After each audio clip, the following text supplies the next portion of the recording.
20 October, United Nations troops have seemingly sent the bulk of the communist forces fleeing in defeat toward the Manchurian border, 100 miles to the north.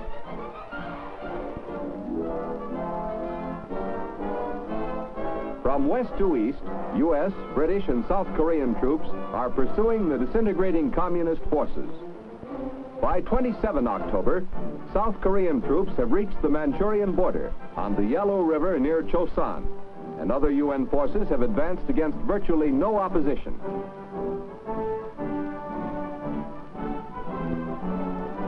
But on the same day, a sudden, unforeseen factor changes the entire course of the war. Chinese communist troops cross the Manchurian border and help the North Korean Reds drive back UN forces. Chinese communists fighting in Korea are estimated at 75,000, with another 500,000 across the border in Manchuria posing a more serious threat. By 8 November, UN forces have been driven back considerably. But on this date, another unforeseen event occurs. Chinese and North Korean communist troops suddenly break off contact with United Nations forces and fight only rear guard delaying actions as once again UN troops drive toward the Manchurian border. On 20 November, another United Nations unit reaches the Manchurian border. This time it is a United States unit, the first U.S. outfit to reach the border. As United Nations troops continue to advance in other areas, much depends on what the huge Chinese army will do next. The first sign of the growing threat from China. Captured in East Coast battles 50 miles from the Manchurian border, these troops belong to Chinese Red Army divisions in the combat zone. Chinese and North Korean captives are brought out of the hills to Wonsan and Hamhung. The Chinese are better clothed than their North Korean comrades. With their quilted uniforms, they wear tennis shoes wrapped in layers of burlap, making a kind of shoe pack.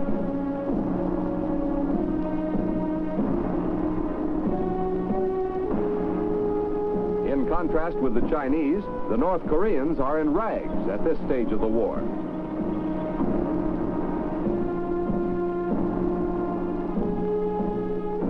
The prisoners double time across the Wonsan airfield.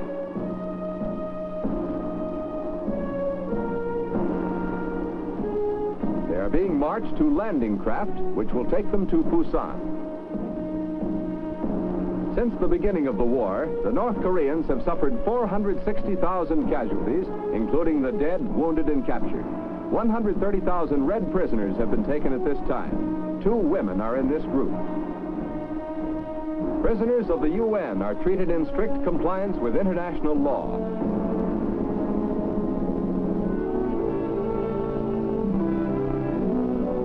Over 25,000 men have been wounded in Korea, but less than 2% of these men have died. Less than 2 men out of every 100 wounded. The main reason for this low death rate is the speed of treatment. This is a battalion aid station, first stop in a wounded man's swift journey through the echelons of medical aid. The average time spent at a battalion aid station is only 72 minutes.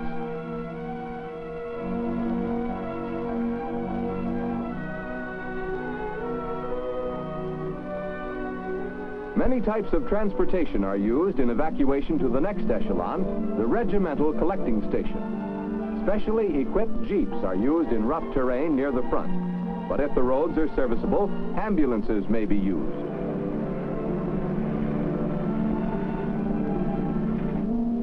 Air evacuation is fastest of all and enables certain medical channels to be skipped. Behind the collecting stations are division clearing stations and mobile hospitals. Medical care takes manpower. It takes several men to carry a litter. Evacuation procedures are similar throughout the services. The Navy provides medical service for the Marines. The results of speed have been shown by a hospital at Busan. Out of 18,000 wounded brought in during the first 3 months of the war, only 40 men died. Field expedient. Wooden stands instead of tables speed the movement of litters and allow the aid men to work at hand level without bending over.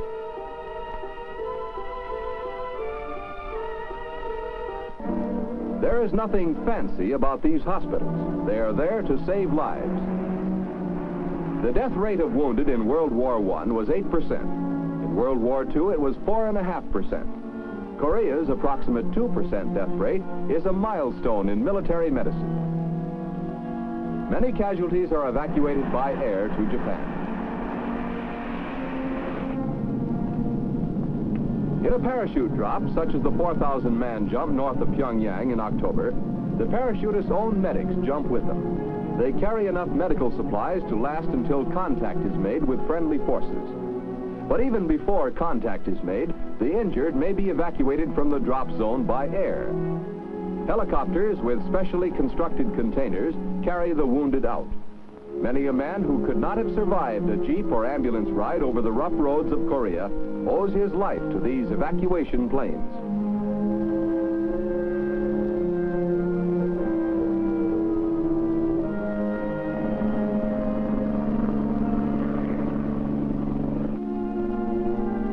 Japan is the next stop from the hospitals in Korea. Japan is only an hour and a half away from Korea by plane, but less than half of the incoming wounded remain here. The rest are moved on to the United States.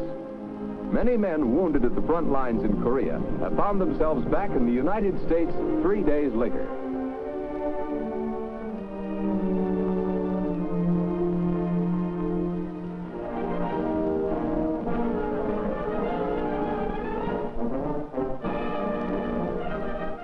At Aberdeen Proving Ground, Maryland, members of the American Ordnance Association meet for an annual exhibition put on by the U.S. Army Ordnance Department. They see both U.S. and foreign equipment.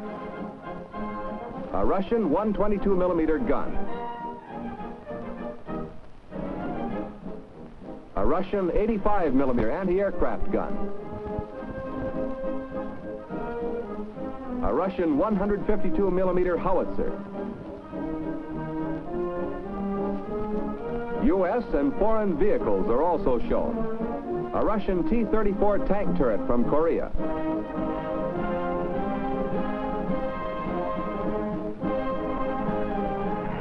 A U.S. M-26 tank, waterproofed and equipped with a snorkel breathing device for use in fording operations and landings.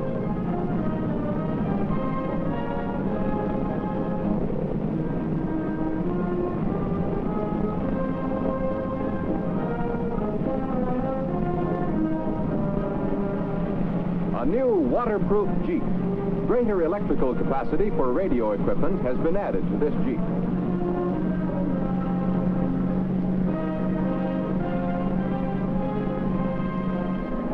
A new 6x6 2.5-ton truck is equipped with a snorkel breather and waterproofing.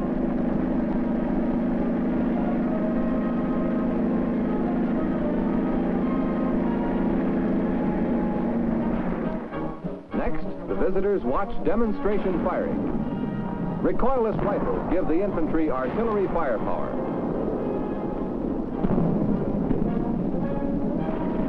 Comparison firing, 50 caliber machine gun. An aircraft machine gun. Other guns are demonstrated in separate and comparison firing.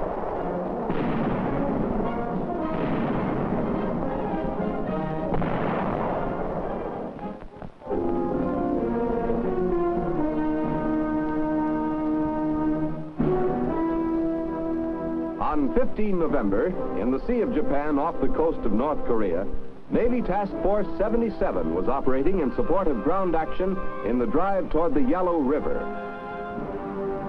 Winter weather is closing in. Naval operations are hampered by high seas and extreme cold.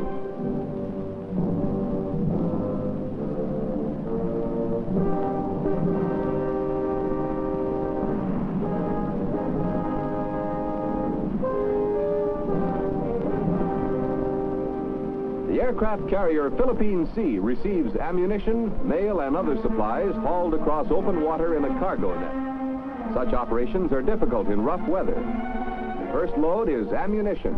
It is quickly taken in and passed back into the carrier's magazine.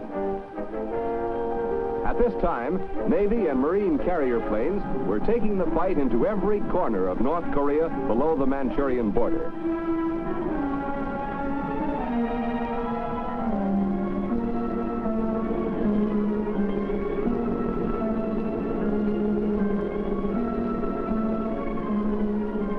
Carriers were also in operation on the west coast of Korea. On both coasts, the Navy's task of mine sweeping was continuing.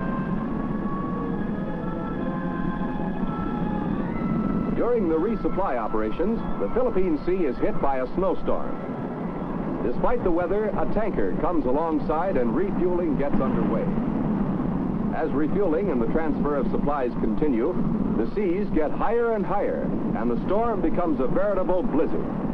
This is not an unusually heavy storm. It is typical winter weather in the northern Sea of Japan.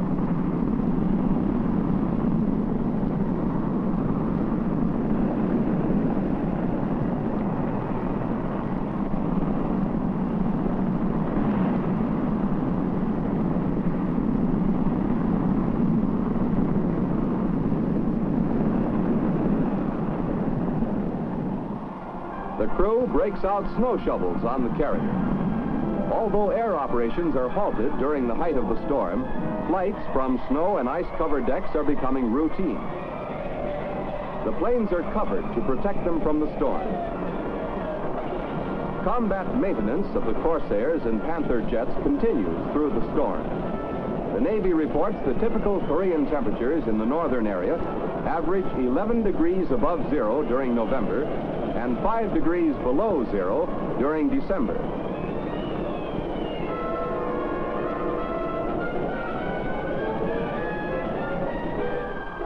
A more familiar kind of winter combat starts on the carrier deck.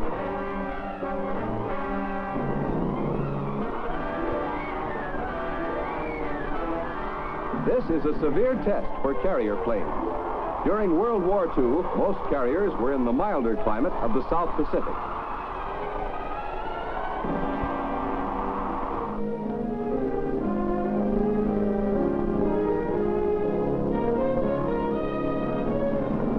At Hagerstown, Maryland, the U.S. Air Force demonstrates its latest cargo plane. This is the Fairchild XC-120, a packed carrier plane with a detachable fuselage.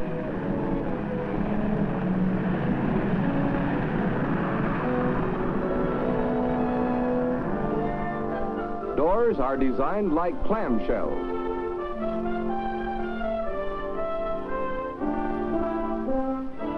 Cargo capacity is 20,000 pounds. It carries 64 combat-equipped troops or 36 litter patients with 4 attendants. The pack has detachable wheels. 4 electric drum hoists raise and lower the pack from the carrier.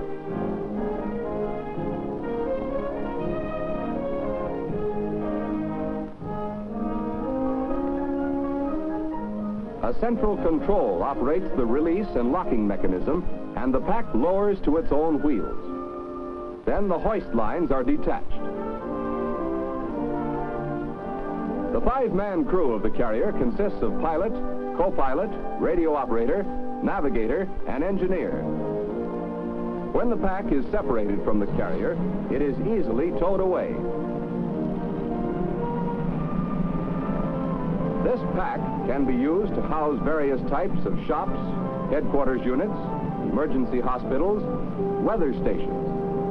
It can also be converted into a tanker for carrying fuel.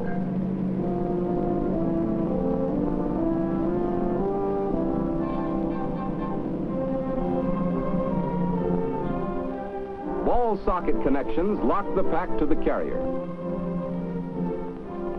A rubber tubing seals pack to carrier by compressed air.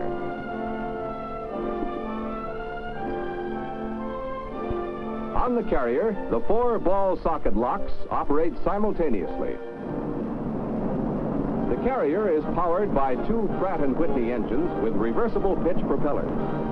Maximum speed is 250 miles per hour. The ceiling is 25,000 feet.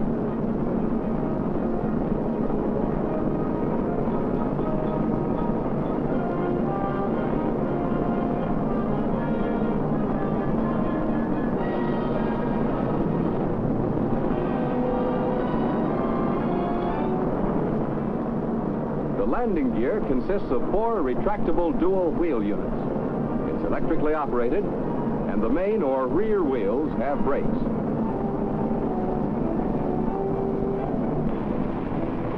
This airplane opens a new field for aviation.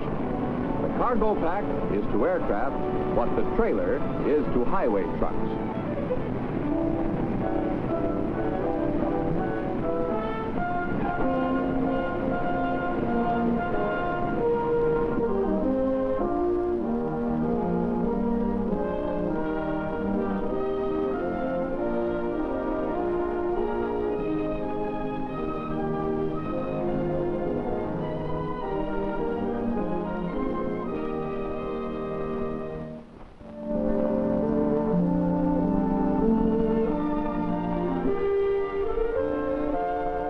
In Washington, the Department of Defense displays the winter uniforms which have been issued to United States troops in Korea, and what the Chinese communists are wearing in North Korea's sub-zero temperatures.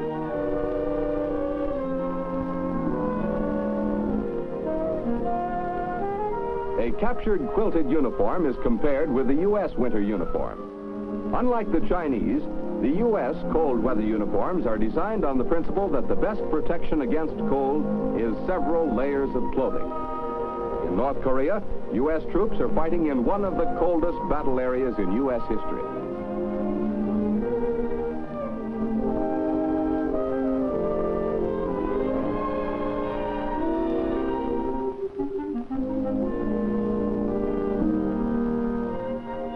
Army and Marine winter uniforms are compared. The uniform for both services is the same, with one exception.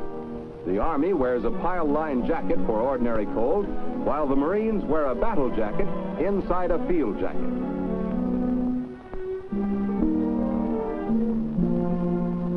Wet and dry cold weather equipment, which has been sent to U.S. troops in North Korea, is the end result of much practical experimentation, such as the exercise Sweetbriar cold weather maneuvers held in Alaska in February 1950. With icy winds blowing down from Manchuria, bringing snow and sleet storms, our troops are fighting in almost Arctic conditions. 2 types of cold weather boots have been designed. Rubber shoe packs for wet cold, felt line for dry cold. Importance of winter clothing in North Korea was emphasized when some units outdistanced their supply lines, went without full cold weather equipment for a few days. Basic and innermost layer of the U.S. cold weather uniform is long woolen underwear. Over these are worn 2 pairs of trousers, a flannel shirt, a high-necked sweater, a jacket, and in extreme cold, a pile-lined parka.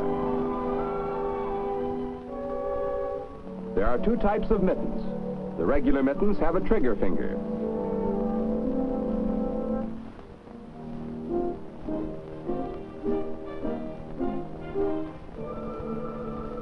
Mittens worn with the dry cold uniform have no trigger finger, but they have cheek warmers.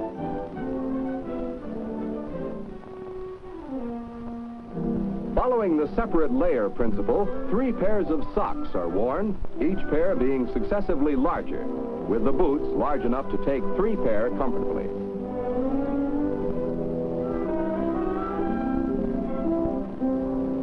Experimentation in refrigerated laboratories, as well as in the Arctic itself, has given U.S. troops newer and better ways of fighting the weather.